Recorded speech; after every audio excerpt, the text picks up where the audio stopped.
Welcome back into Cougar Sports Saturday here on KSL News Radio.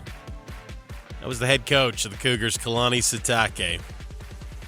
Good stuff from Kalani. That full interview's up on the podcast on Cougar Sports Saturday or Cougar Tracks, wherever you get your podcast.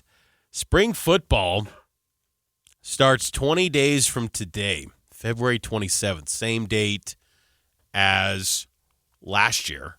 So same date. But just crazy to think that football is around the corner, Kyle. We got the calendar here for spring football, the 15 practices.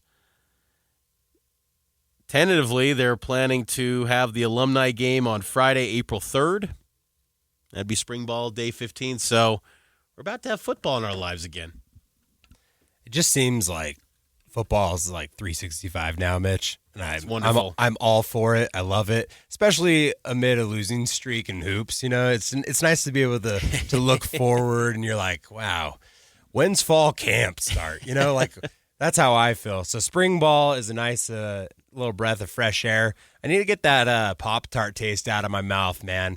I'm ready to move on to 2026. Wait, you want that taste gone? I want it gone. It was a great taste. It was a lackluster, less satisfying taste than a playoff bid. Okay. Because I'm still not over it. Still not over it, Mitch, and I have high hopes for this team. I feel like this team, with the youth that was featured last year, Mitch, and the changes that have taken place this offseason, the talent infusion, the coaching staff changes, BYU fans should have high expectations. The only thing that I would say is of concern this season for me with the return of all these guys, because you're bringing back so much talent. And the fact that guys like LJ and Keanu and Isaiah Glasker are all choosing to come back for this 2026 campaign, it's just the consistency season to season is so hard for a team. And so obviously, like, this is going to be a new roster, a new team, new coaching staff, new vibes and everything like that. But, you know, to be able to win double-digit, times in a row now, just to be able to do that, make it back to Arlington would be awesome. The next step is to make it to Arlington and win that game. Yep.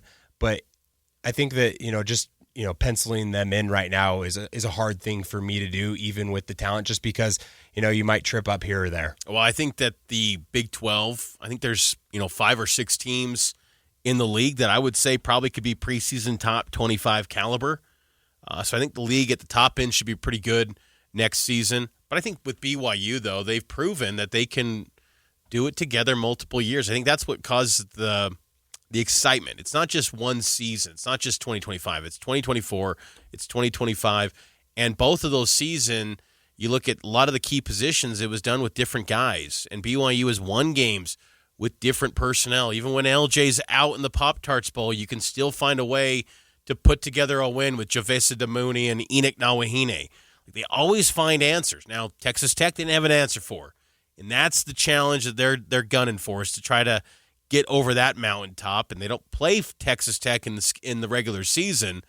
But I get the sense that we're going to see a rematch. I mean, way too early look at it. It's February 7th right now, but I think those two teams are on a collision course for Arlington, and honestly, I think that's what BYU wants, is to take them down, because Texas Tech loaded up once again. I think they've gotten maybe even better.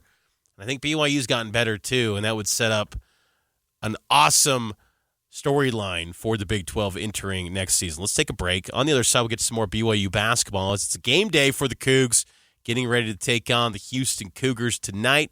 We'll talk about the matchup next here on Cougar Sports Saturday. It's powered by KSL Sports.